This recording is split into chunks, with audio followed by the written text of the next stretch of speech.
Olá, alunos! Bom dia! Bem-vindo a mais um encontro. Se você é do segundo ano e está assistindo essa aula, nós vamos fazer várias aulas numa só, vocês vão poder acompanhar. Mas só para você ficar esperto aí, eu vou fazer a aula 28, aula 29, 30, 31 e 32 e 33. E aí vou até então a 33. Começo ali então na 28, vou até a 33.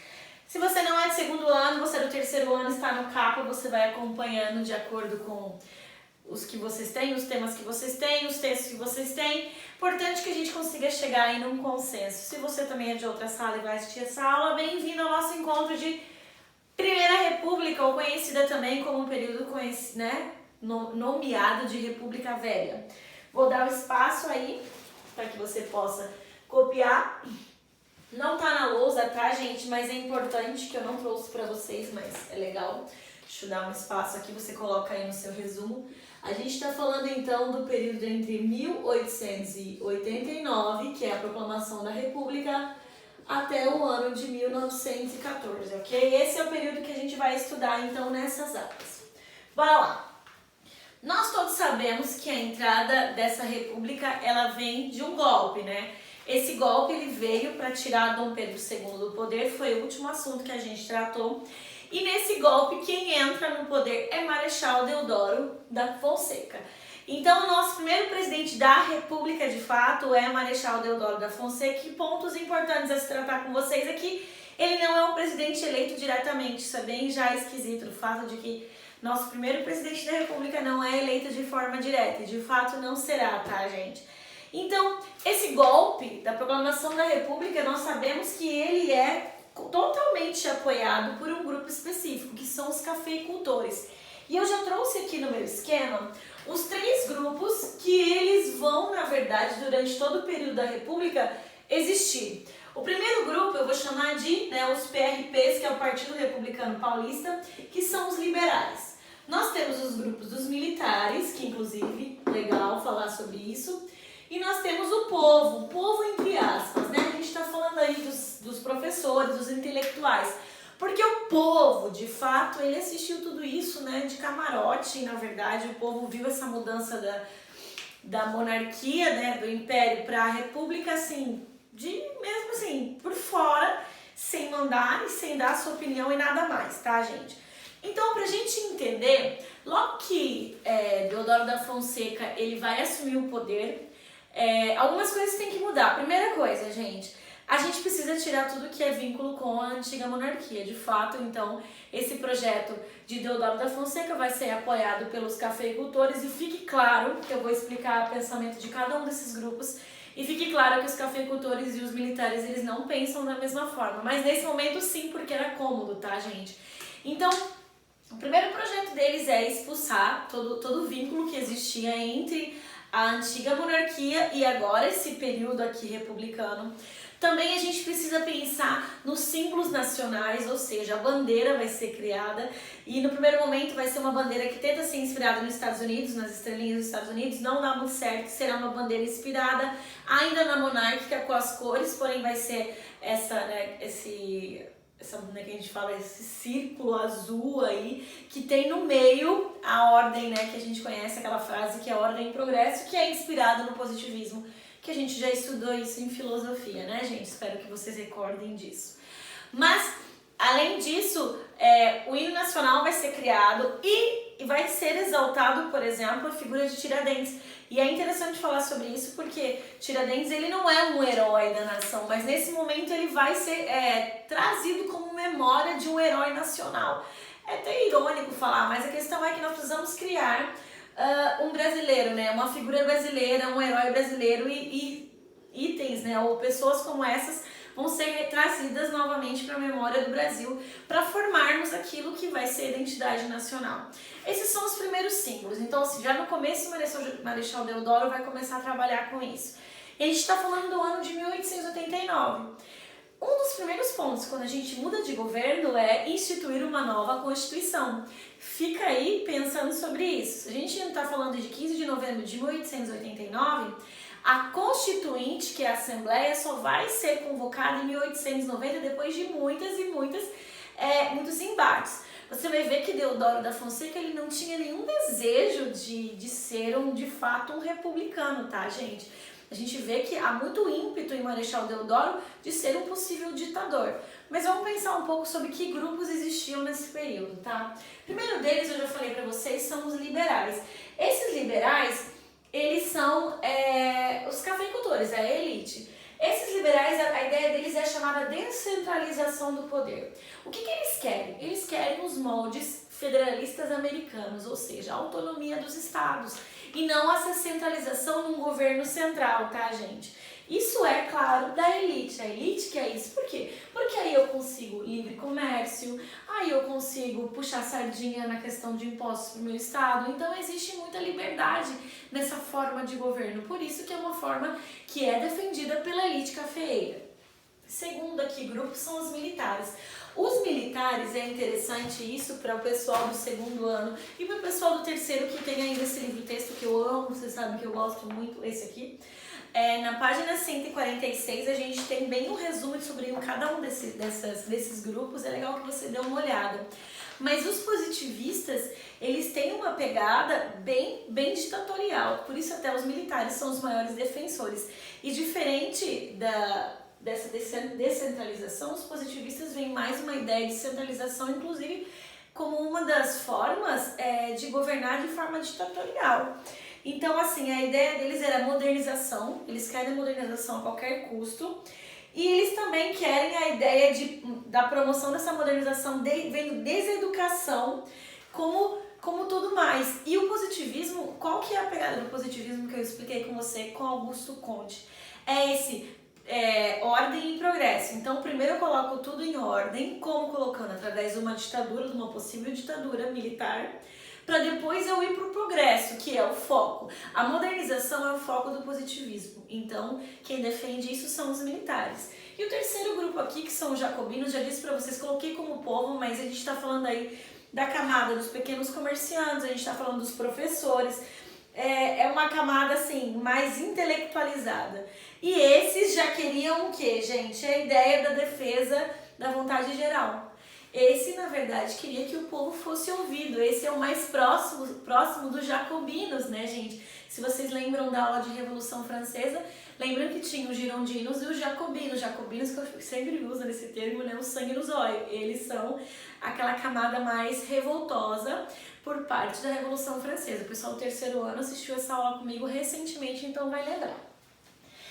Vocês compreenderam até aí? Então a gente vai falar agora diretamente como foi o governo de Deodoro da Fonseca, tá? Ele ficou de 1889 até 1891. Como eu já disse, ele entrou então através desse golpe e ele permaneceu. E no primeiro momento era bem claro que Deodoro da Fonseca queria continuar governando, ele não tinha nenhuma vontade de sair. Só que ele foi pressionado principalmente, né, pela elite.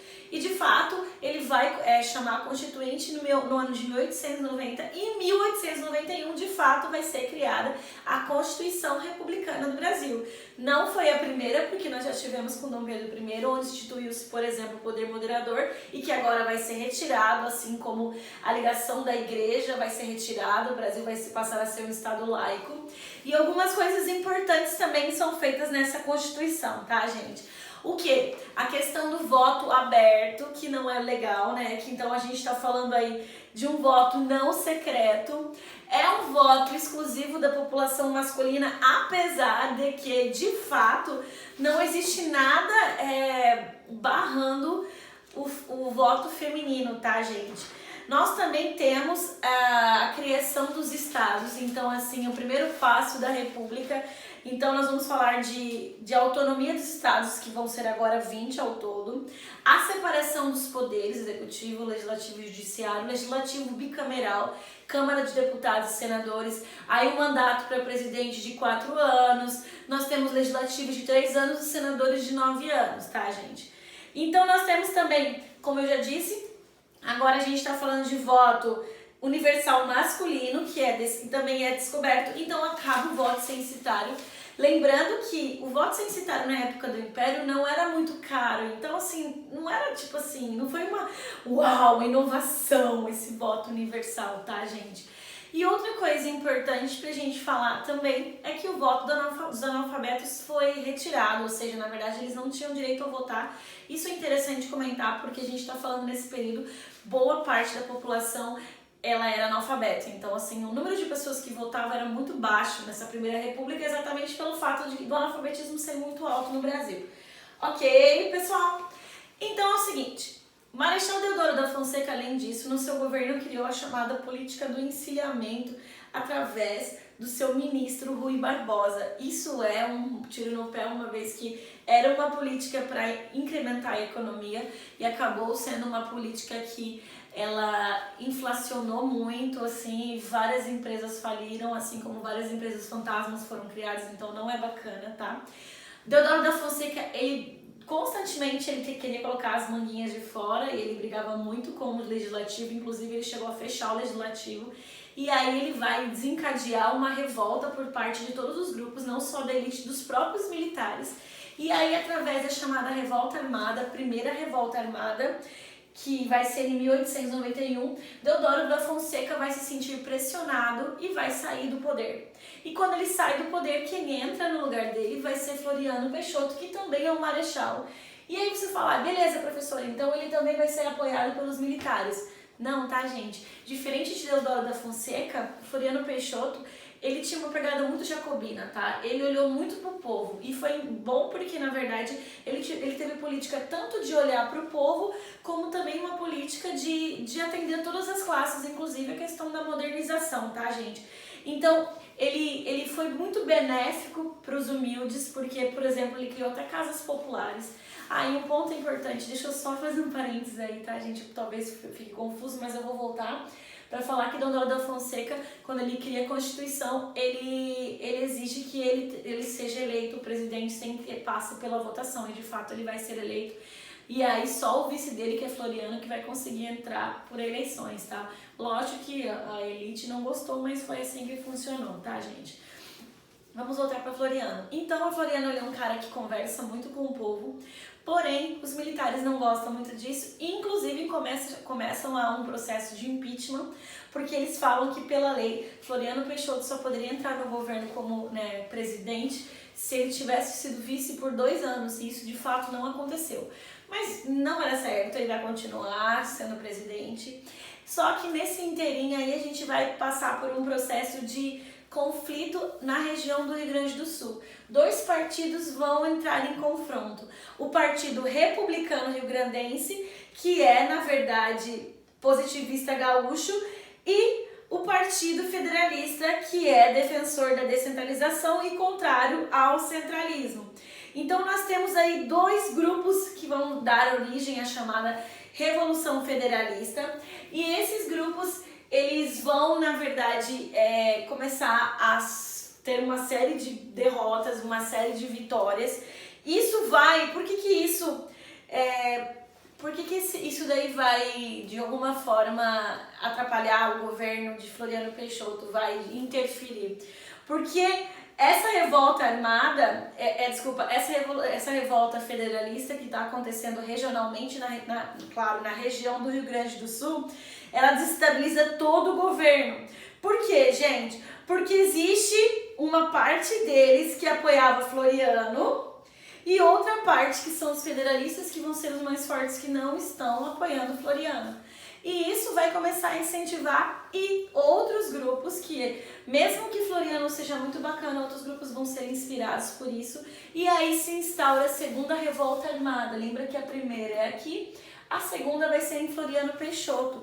E é também no Rio de Janeiro. O mesmo líder, que é o líder Custódio de Mello, vai ameaçar, falando para Floriano, se você não sair da presidência, a gente vai bombardear o Rio. E Floriano, diferente de Deodoro da Fonseca, não dá para trás, continua.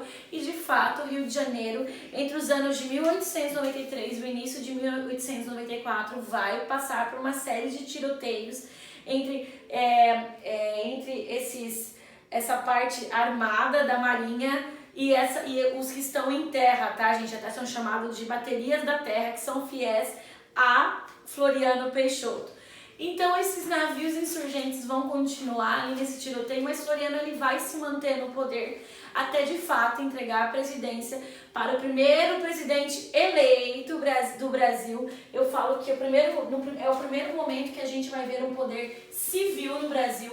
Por que poder civil, gente? Porque a gente está falando aqui nesse primeiro período que só os militares estão no poder. Por isso que esse primeiro governo aqui no Brasil, que vai desde 1889 até 1894, quando é o fim do governo de Floriano Peixoto, a gente vai chamar de República da Espada. Por que República da Espada, alunos? Porque a gente está falando que quem está no poder ficou bem bonita a letra ali, tá, gente? Quem está no poder são os militares, os marechais. Lembrando que os militares têm essa pegada positivista, porém foram eles que tiraram tanto Deodoro quanto Floriano Peixoto, ou ajudaram no caso de Floriano Peixoto, porque ele de fato não vai sair, ele vai entregar a presidência para Prudente de Moraes. Prudente de Moraes vai entrar no poder e vai ficar de 1894 até 1898. Lembrando que o mandato era de 4 anos, tá, gente? No primeiro momento, qual que era a função de Prudente de Moraes? Gente, a função dele era trazer a paz para o Brasil, uma vez que a Revolução Federalista estava avançando, uma vez que a Revolta Armada estava acontecendo. Então, no primeiro momento, o que Prudente de Moraes precisava fazer é simplesmente trazer a paz. E Prudente de Moraes, ele na verdade vai ser um dos responsáveis pela hegemonia do poder dos liberais, que são os cafeicultores. Lembrando que o que fica bem evidente nesse período que nós estamos falando, não tanto em Prudente de Moraes, mas no que vai vir depois dele, que é Campos Sales, é a chamada República Café com Leite, mas isso não veio ao caso. Mas em Prudente de Moraes a gente já começa a entender essa política de exaltação da elite, principalmente a elite cafeeira. Mas a gente vai falar um pouco mais sobre Minas, porque vocês também já estudaram isso. Falando um pouco da questão da modernização, o que a gente vê é um avanço cada vez maior das cidades, tá, gente? E assim, essas cidades grandes, as pessoas começam a se modernizar, essas pessoas começam a acumular recursos, mas isso não acompanha todos os lugares. A gente está falando de cidades grandes como São Paulo, Rio. Agora, o interior a gente vê ainda uma população paupérrima, uma população sofrendo muito. Por isso que no governo de Prudente de Moraes a gente vai ver eclodir a chamada Guerra de Canudos. O que foi essa Guerra de Canudos, tá, gente? Nós estamos falando agora do interior sertanejo nordestino, tá, gente? No Nordeste era muito comum latifúndios, a concentração de terra na mão de poucos, enquanto boa parte da população tinha uma terra totalmente infrutífera. Então era bem comum nessa região de Canudos, que é o interior da Bahia, o banditismo, né? São essas, sabe, quem já assistiu o Auto da Compadecida e gosta, como eu também gosto, a gente vê ali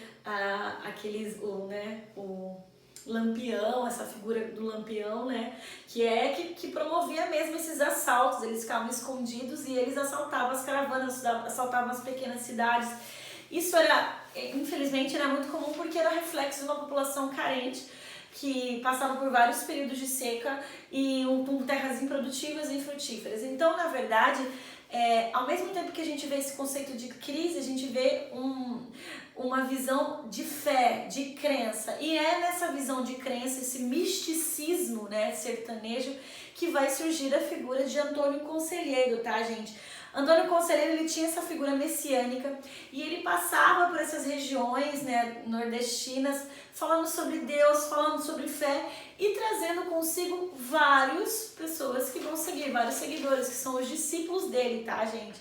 Então, em 1893, no interior da Bahia, foi estabelecida a Fazenda de Canudos, que está escrito aqui nas margens do rio Vaza Barris, no interior do estado da Bahia. E lá vai ser chamada, então, a aldeia de Belo Monte. Gente, essa aldeia ela vai ficar extremamente grande. Inclusive, vai ter um momento que vai chegar a 25 mil habitantes nessa aldeia de Belo Monte aí. Isso é muito, muito mesmo. E Conselheiro, ele tinha essa figura mesmo de salvador desse povo. Acontece que todo mundo do interior ali da Bahia começou a migrar para esse lugar. Claro que os donos dos latifúndios não estariam felizes porque a mão de obra está cessando.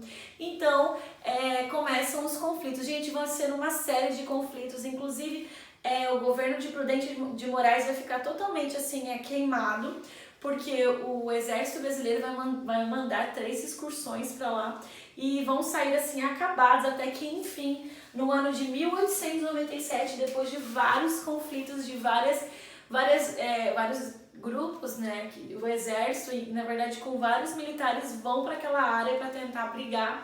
E isso só vai acabar, então, no dia 5 de outubro de 1897, quando há fim, na verdade, a derrota e os últimos defensores foram mortos pelas tropas do governo. Aí, gente, a gente vai falar agora da sucessão de Prudente de Moraes. Como eu falei, ele fez um governo ok, ele conseguiu, no primeiro momento, trazer a paz, mas já encontrou aqui a Guerra de Canudos, que foi extremamente forte no seu governo. Porém, ele vai, logo após ali, Canudos, ele vai sofrer um atentado. Na verdade, ele vai promover ali um momento de festejo para os oficiais que lutaram ali em Canudos. E ele vai sofrer um atentado, e nisso ele já vai ficar, preocupado, enfim, ele vai decretar o estado de sítio, ele vai fazer com isso uma violenta perseguição a outros opositores dele, e aí nós temos nesse contexto a posse de Manuel Ferraz de Campos Sales no ano preciso, então, com o fim do governo de Prudente de Moraes. E aí a gente vai falar um pouco sobre o governo de Campos Sales, a gente vai abrir uns parênteses para falar um pouco agora da cidade, da demografia, ótimo, da demografia, tá, gente? O que está acontecendo então, gente? As cidades, elas estão passando por um processo muito grande de atração de todas as pessoas, ou seja, não é mais o rural, é o urbano que chama a atenção, tá, gente? A gente está falando de um processo de modernização muito grande, a gente está falando de avanço, a gente está falando de aproximação das cidades brasileiras com as cidades internacionais. Então a gente está falando assim de um grande êxodo rural, a gente está falando de uma cidade que está recebendo muitos imigrantes, porque a gente está falando de indústria, a gente está falando então de imigração. E, além disso, por causa do fim da escravidão ali atrás, claro, a gente tem um grande contingente de pessoas negras que estão nas cidades, claro, totalmente excluídos. A gente está falando, então, de uma cidade que conta com várias diferenças sociais, várias nuances sociais que vão dar origem a alguns conflitos. O que eu tenho para falar para vocês aqui é que foram criadas também, logo ali na política de Campos Sales, o Serviço de Proteção ao Indígena. É importante eu falar sobre isso, porque o indígena no Brasil, ele nunca foi muito bem visto, né, gente? Mas nesse programa de proteção, que a gente vai ver muito, é o chamado paternalismo. O que significa isso? Proteger o indígena como se ele fosse assim, o coitadinho, a gente tem que proteger, mas esse coitadinho de ter que proteger, em 1910 foi criado esse serviço, traz também uma ideia totalmente etnocêntrica, sabe? Do indígena que não sabe se defender, que é ignorante. Então, ao invés de ter a figura do indígena como herói, tem o indígena como um coitado. Isso é bem complicado, tá, gente? Nesses processos de modernização e urbanização, é bem assim, interessante falar sobre isso, porque as cidades brasileiras estão se modernizando, porém não há um projeto para que isso de fato aconteça, tá, gente? Não há uma planificação para que isso aconteça. Então, assim, o progresso vem como se fosse assim, um rolo mesmo, destruindo tudo, compressor, destruindo tudo que a gente está vendo pela frente. O que a gente está vendo então nessas cidades, por exemplo, como Rio de Janeiro? A gente vê que a população pobre, ela está sendo assim, empurrada ali para, que a gente não chama de favelas, né, nas periferias. Por quê? Porque assim, o progresso está sendo empurrado goela abaixo nos brasileiros, tá? E principalmente esses cortiços, eles vão passar a ser destruídos, são os cortiços onde ficavam os imigrantes, onde ficavam os ex-escravos, que são lugares mais carentes, né? De pessoas mais carentes. Então, assim, a modernização não acompanha toda a população. O que acontece é que fica muito clara a diferença que existia entre quem tem e quem não tem. E aí, nesse interim, no ano de 1904, vai acontecer a chamada Revolta da Vacina. O que é isso, professora? Cara, é uma revolta com cunho sanitário. Nós temos aqui um médico sanitarista, Oswaldo Cruz, e ele vai desenvolver uma vacina. E essa vacina, na verdade, ela era para combater peste bubônica, malária, varíola, males endêmicos, e que na verdade, afligiam os habitantes de diversas cidades na época. Porém, em 1904 vai acontecer uma política de vacinação obrigatória contra a varíola. E esse é o estopim. Gente, você fala, professora, mas os caras vão se revoltar por uma coisa que é bom pra eles. Cara, não era bom pra eles. Por quê? Gente, não foi somente uma vacinação obrigatória, foi assim, de verdade, uma carnificina. Por quê, professora? Simplesmente assim, você é o povo, você é analfabeto, você não entende o que está acontecendo, não existiam propagandas falando sobre o que era vacina. Então, assim, o que você pensa? Você está vendo a modernização acontecer, você está sendo expulso da sua casa, você está vendo que você está ficando sem espaço, de repente eles chegam com uma injeção que era gigante, a agulha, e assim, era tão cruel, gente, que eles iam com policiais na casa da população, eles seguravam você e eles aplicavam a vacina em qualquer lugar que eles conseguissem, entendeu? Se eles poderiam aplicar no seu bumbum, assim como no seu braço, no seu dedo, na sua... enfim, qualquer lugar. O primeiro lugar que eles achassem do seu corpo, eles iam em colocar essa vacina. E assim, foi mesmo cruel, foi uma vacinação que era, talvez, professora, mas tem seu lado bom, talvez teria, mas a forma que foi, né, imposta foi muito cruel, por isso que as novas ruas, as avenidas elegantes foram tomadas pela população, barricadas foram erguidas. Durante uma semana, a capital da República, que no caso é o Rio de Janeiro, foi palco de violentos combates até que as forças das polícias e do exército conseguissem reprimir os rebeldes.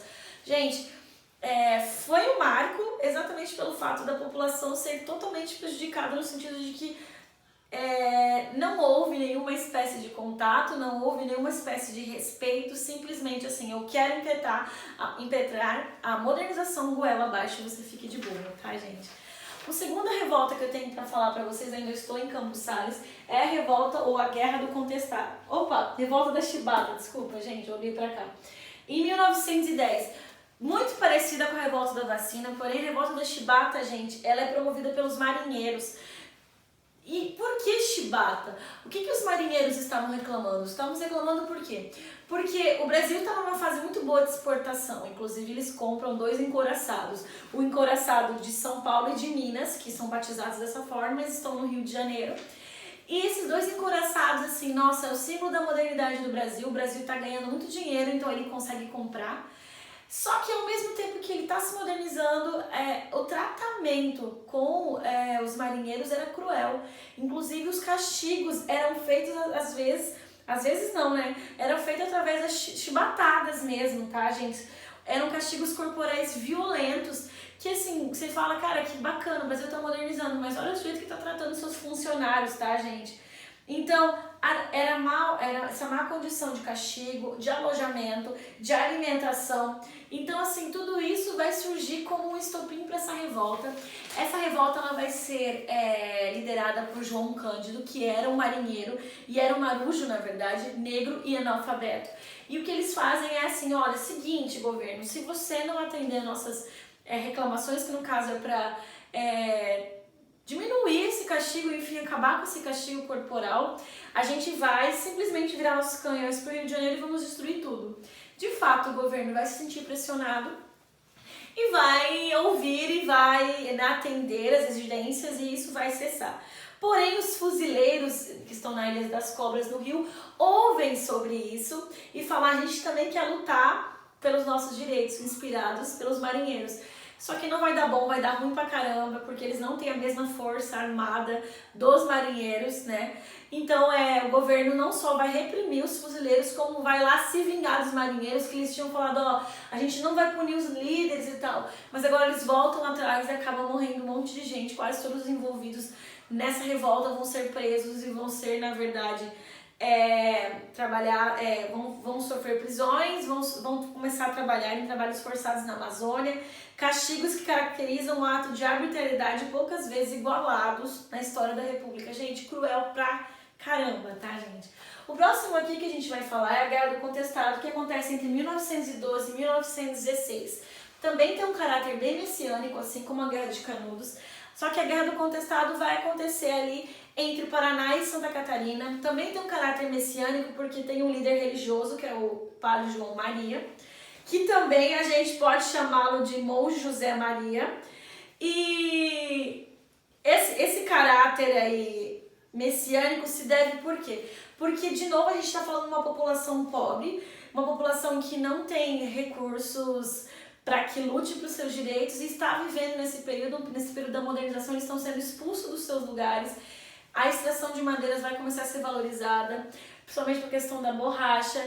Vai ser construída ali uma linha férrea para ligar a região sudeste à região sul. E tudo isso vai ser um estopim de uma revolta que, claro, gente, esses setores que vão ser totalmente excluídos, eles vão ser totalmente, assim, destruídos também pelo governo. Então, a gente não vai ver, de fato, uma vitória desses líderes, tá, gente? Então, essas comunidades populares, elas não vão ser respeitadas em nenhum desses conflitos. É triste falar sobre isso, mas é o que de fato acontece. Beleza, gente? Então é o seguinte, nós falamos sobre tudo isso e agora a gente vai falar um pouco sobre a questão da República Velha. Prometo ser um pouco mais breve, talvez essa aula fique comprida, tá, gente? Mas é que são várias, desde a 28 até a 33, né? A República Velha, então, é esse período que compreende 1889 até o período que vai até 1930, tá, gente? Que vai acontecer depois daquilo que a gente vai chamar, que é o golpe de Getúlio Vargas, que mais pra frente a gente vai conversar. A República Velha, ela é caracterizada por um regime de oligarquia, ou seja, um grupo fica no poder, que no caso são os cafeicultores. Então, assim, mais claramente, desde o governo de Campos Salles, que é depois de Prudente de Moraes, que é esse primeiro de fato eleito, a gente vai ver uma política em que todos os eleitos, eles são eleitos através de eleições fraudulentas. Como funcionava isso? Em todas as esferas de governo, nossa, muitas esferas do dragão, né? Em todas as esferas do governo existia manipulação. No nível federal, nós temos ali a troca de presidentes entre os estados de Minas e São Paulo. São Paulo pela força da cafeicultura e Minas não só por causa do leite, porque a gente fala República Café com Leite, mas porque Minas era um enorme de um curral eleitoral, ou seja, Minas era um estado com muita gente por causa lá da mineração, né, gente? Muitas pessoas foram parar em Minas Gerais. Então, é um estado com uma população muito grande, então muitos eleitores, por isso que é interessante. Então, a gente vê que os primeiros três presidentes, depois de Prudentes, que é Campos Salles, Rodrigo Alves e Afonso Pena, são paulistas. Nilo Peçanha e Hermes da Fonseca, vamos conversar um pouco mais sobre eles, tá, gente? Então, essa oligarquia, ela domina todas essas esferas. Na federal, como eu disse, há essa troca aí de presidência, então a gente tem aqui os partidos, o PRP, Partido Republicano Paulista, e o PRM, que é o Partido Republicano Mineiro, que vão ficar só alternando o poder aí, tá, gente? Então, é dessa forma que é comandada essa República Velha, que também pode ser chamada de República Café com Leite. Na esfera estadual, a gente tem a política dos governadores. O que é isso, gente? É um acordo entre os governadores dos estados e a presidência. Ou seja, eu sou presidente e eu preciso de uma bancada a favor de mim, porque para minhas leis saírem eu preciso de uma bancada que seja todas, né, a favor. Como que funciona isso? Então eu quero que dos estados, todos os governantes sejam pessoas a favor. Então é uma troca de favores. E como que funciona isso? Você se reelege, só que você é a favor de mim. Só que outro estado, uma pessoa que foi eleita, ela não é a favor do presidente. O que o presidente faz? Olha, é uma artimanha tão bem feita, tá, gente? Que tem o chamado Comissão de Verificação de Poderes. Ou seja, caso o presidente não aceite essa pessoa, vai ter a chamada degola da oposição. Ou seja, a pessoa é tirada antes mesmo de tomar posse, tá, gente? E isso tudo é uma troca, porque uma vez que o presidente vai ter sempre pessoa ao lado deles, e os que se beneficiam mais os governadores, os deputados, o que eles ganham com isso? O presidente vai chegar e falar, cara, eu não vou fazer nada para prejudicar o seu estado, você vai ter autonomia total no seu estado. Então, assim, uma mão lava a outra. E isso, claro, que vai desencadear um monte de eleição fraudulenta. Então, isso é a política dos governadores, tá, gente? Quem começou a fazer isso foi Campos Salles. Então, você tem isso tudo, né, pro pessoal que tá comigo aí no livro texto, na página 160, tá? Então, tudo isso era benefício dos próprios governadores. E no cunho, no municipal, tem o que a gente mais conhece, que é o chamado voto do cabresto, que é o chamado também coronelismo. Como funcionava, gente? A gente chamava de coronel esses líderes políticos, eles tinham esse chamado curral eleitoral, que são, né, as pessoas que estão ali, que ele comanda, e ele, pelo voto ser aberto, eu conseguia saber em quem a pessoa votou, e na verdade eles deixavam ali capangas para verificar, a pessoa saía com, né, um comprovante do seu voto, e ele já sabia ali no ato se a pessoa votou em quem de fato o coronel mandou ela votar. Então é uma prática que todo mundo conhece, chamado voto do cabresto, né? No cabresto no sentido de que você tá ali fechado, você não pode olhar para nenhum lugar, você já vai com o voto marcado, com a cédula marcada, para você votar de fato em quem o coronel pediu. Então existia muita falsificação dos votos. Gente, isso aqui é um exemplo bem claro do que como que o Brasil funciona. Isso é bem triste falar, mas é a verdade, tá, gente? Vai acontecer somente uma fissura no ano de 1910, quando de fato Hermes da Fonseca vai ser eleito presidente da República. É uma fissura porque São Paulo e Minas não entram num consenso, então vai ser chamada de política da salvação. Porque no primeiro momento a gente vai ver que a oligarquia não se intrometeu, e isso vai ser uma fissura porque vai dar origem a uma série de conflitos que vão desencadear o fim da República Velha. Ok, gente? E aí a gente vai falar da política externa. O Brasil ele tinha muito contato com a Inglaterra e com os Estados Unidos, principalmente a questão da borracha nos Estados Unidos. E isso era bom para a exportação brasileira. E a gente só teve uma questão aqui bem regional, a questão da nossa divisa com a Bolívia. E aí, nessa divisa com a Bolívia, nós vamos ter o Tratado de Petrópolis, que vai ser... esse tratado vai ser quando o Brasil vai anexar o Acre, vai pagar 2 milhões de libras esterlinas, tá, gente? Isso é muito baixo. E aí também ele vai prometer para a Bolívia que vai ser criada uma ponte, na verdade, uma ferrovia Madeira-Mamoré, que vai ligar o Brasil né, transformar isso navegável no Oceano Atlântico. Mas essa ferrovia Madeira-Mamoré, ela já foi até desativada no Brasil no ano de 1966, tá, gente? Então, essa anexação do Acre, claro, o Brasil vai fazer vários acordos, mas esse é interessante porque é nesse momento, no ano de 1903, é que o Acre vai ser anexado ao Brasil, se de fato o Acre existe. Ah, piadinha, né, gente? Eu posso fazer essa piadinha, eu tenho licença poética para ela porque minha cunhada é do Acre. E aí, a gente vai falar da economia. Nós sabemos que o café é responsável por cerca de 56% aí da economia nesse período, tá, gente? Mas nós temos também a borracha, que ela vai ser muito forte nesse período também no Brasil, e é até por isso que vai ter essa anexação do Acre, porque os seringueiros que vão ultrapassar a divisa e a Bolívia vai ficar pistola, e depois eles vão chegar nesse acordo. E o café, mesmo sendo assim a maior riqueza, vai passar por um grande período de crise, uma vez que começa a produzir muito e já tá assim, o mercado já tá, né, estufado de café. E aí, nesse interim, por causa desse estufamento, enfim, do café ficar parado, o Brasil vai criar o chamado Convênio de Taubaté no ano de 1906, Convênio de Taubaté porque a reunião foi na cidade de Taubaté, e nesse convênio o governo brasileiro compraria as sacas desses produtores, essa produção excedente, ia comprar, armazenar e esperar que valorizasse, e de fato vai valorizar. Porém, para comprar isso, o Brasil vai entrar numa série de dívidas, e aí essa valorização do Brasil vai acabar sendo reflexo para outros lugares do mundo que também produzem café, e o resultado vai dar ruim. vai dar merda, como vocês sabem.